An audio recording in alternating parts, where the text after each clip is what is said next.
At this hour, I'm Christina Aguayo in Dallas, and here are your top stories. 74-year-old Antonio Céspedes Saldierna, along with Horacio Lopez Peña, were killed after driving over an IED that authorities believe was planted by Mexican drug cartels. The Texas rancher who worked his land on both sides of the border was driving just south of Brownsville, Texas, when he hit the explosive device, causing it to detonate, according to local media. His wife was sent to the hospital with injuries. Officials issued an urgent safety warning for the Rio Grande Valley. Border officials are saying this latest explosion is part of a growing threat by the cartels.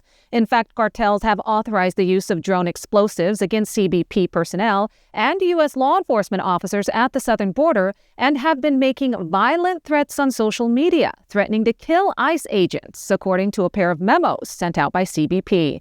CBP is encouraging everyone in the agricultural industry to stay vigilant, remain aware of their surroundings, and report any suspicious activity to law enforcement. They are also directing those in the area to avoid dirt roads, refrain from touching unfamiliar objects that could be explosive devices, and travel during the daytime.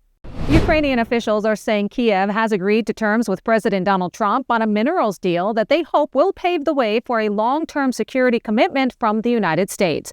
The agreement involves the joint developing of the country's mineral resources, including oil and gas, and was made after a right to $500 billion in potential revenue was dropped by the United States. Kiev views the deal as favorable, saying it strengthens the relationship between Ukraine and the U.S. while giving them greater prospects of rebuilding after 3 years of war. The country's deputy prime minister said, quote, "The minerals agreement is only part of the picture. We have heard multiple times from the U.S. administration that it's part of a bigger picture."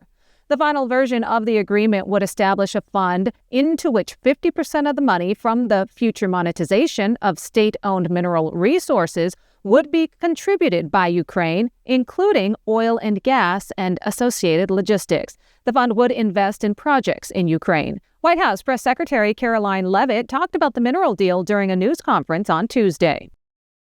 It's critical that this deal is signed. He expects President Zelensky to sign a deal.